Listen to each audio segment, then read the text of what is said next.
Hello everyone, how are you doing? Satiel here and welcome back with another quick tutorial. In today's I'm gonna show how to fix Wi-Fi and Ethernet adapter problems in Windows 10.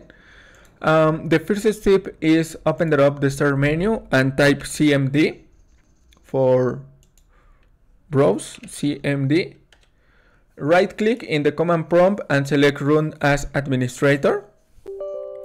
If you receive a user account control, click on yes and type ipconfig space /flush DNS and hit enter.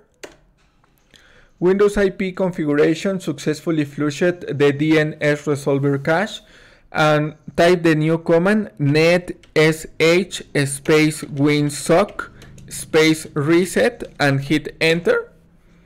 Successfully reset the winsock catalog. You must restart your computer in order to complete the reset. Click on close and go to the start menu, select the power up button and click on restart and wait a moment.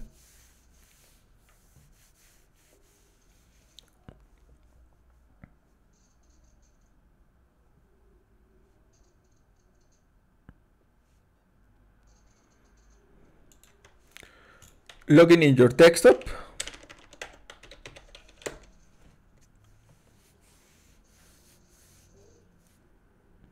And your problem has been fixed successfully, or your network is working successfully.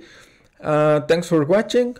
Don't forget to subscribe and see you in the next tutorial.